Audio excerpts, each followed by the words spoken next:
በጄኔራል ጻድቃን ገብረትንሳኤ የሚመራው ሰልፍ በአዲስ አበባ እንደሚካሄድ ተገለጸ። ሰልፉ በትግራይ ክልል ውስጥ እየተፈጸመ ነው የተባለውን የግዳጅ ወታደራዊ አፈሳ ለማውገዝ የተዘጋጀ መሆኑን ታውቋል። ሰልፈኞቹ የፌዴራል መንግስት በክልሉ ጣልቃ በመግባት ህገ መንግስታዊ ኃላፊነቱን እንዲወጣና በቁጥጥር ስር ለዋሉ እናቶች አስቸኳይ ፍትህ እንዲሰጥ በይፋ ይጠይቃሉም ተብሏል።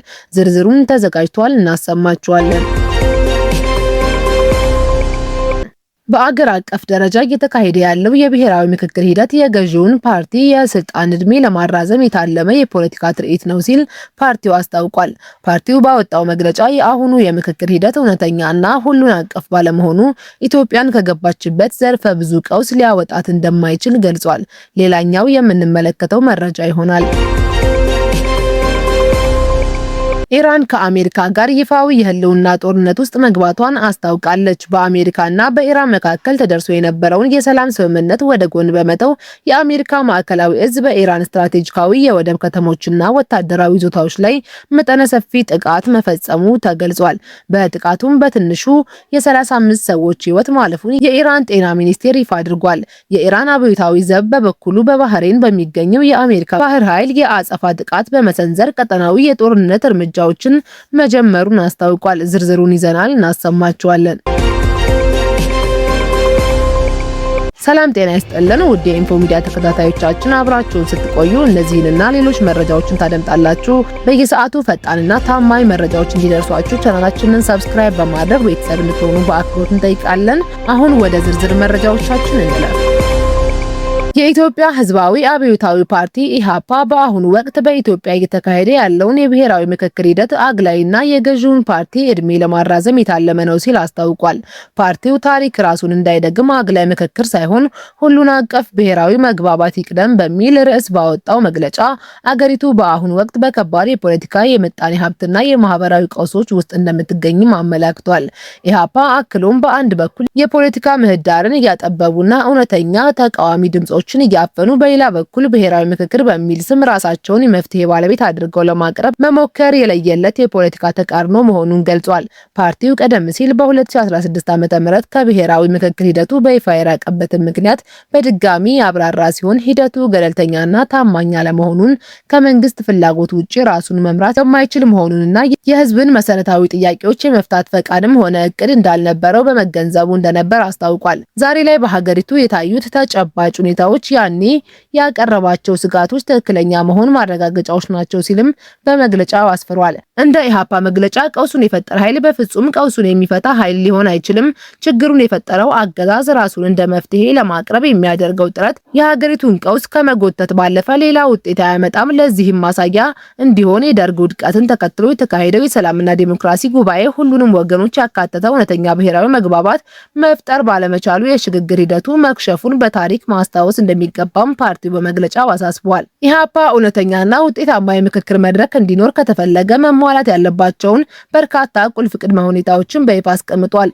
ከእነዚህም መካከል በአገሪቱ የሚገኙ የፖለቲካ እስረኞች በአስቸኳይ መፈታት፣ በየአካባቢው የሚካሄዱ አውዳሚ ጦርነቶች በአስቸኳይ መቆም፣ የዜጎች ሀሳብ የመግለጽ ነጻነት በተግባር መከበር፣ ሁሉም የፖለቲካ ኃይሎች ያለምንም ልዩነትና አግላይነት በእኩልነት መሳተፍና አጠቃላይ የምክክሩ ሂደት ሙሉ በሙሉ በገዢው ፓርቲ ተጽዕኖ ነጻ መሆን ይኖርበታልም ብለዋል።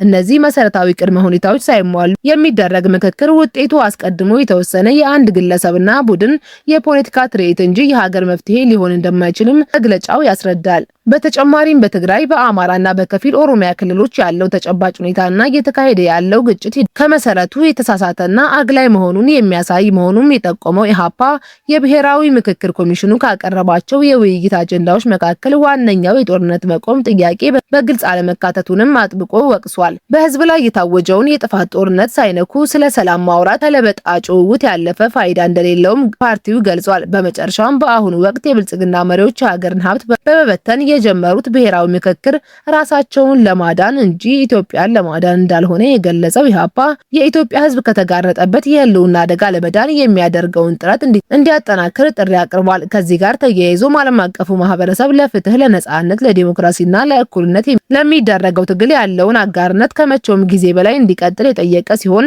ፓርቲው ለእውነተኛ ዲሞክራሲና ለህዝብ ሉዓላዊነት የሚሰጠውን ትግል በጽናት እንደሚቀጥልም በይፋ አስታውቋል።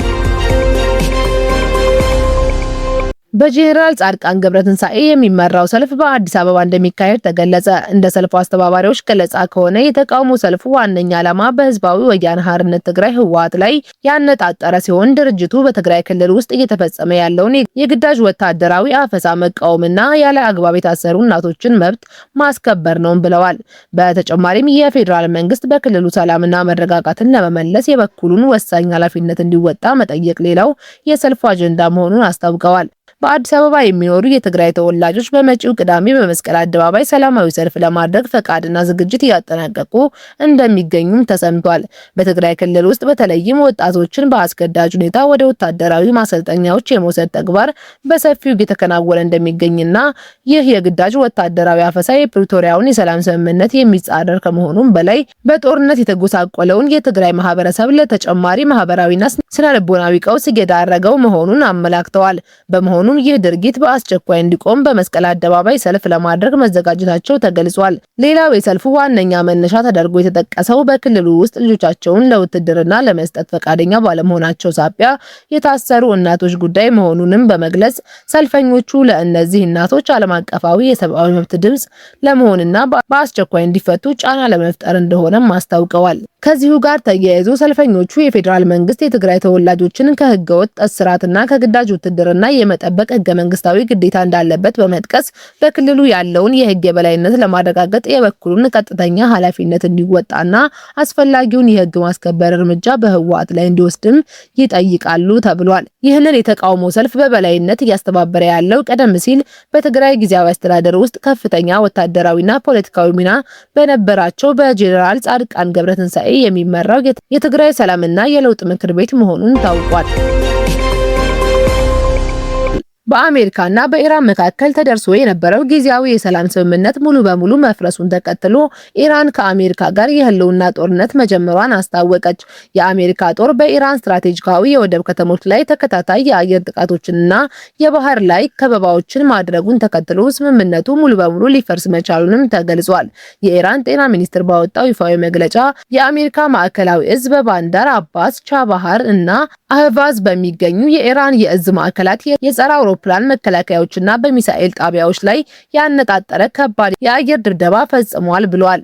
በጥቃቱ ሳቢያ ቢያንስ 35 ሰዎች ሲገደሉ ከ300 በላይ የሚሆኑት ደግሞ የአካል ጉዳት ደርሶባቸው ወደ ተለያዩ የሕክምና ተቋማት መወሰዳቸውን ሚኒስትሩ አረጋግጧል።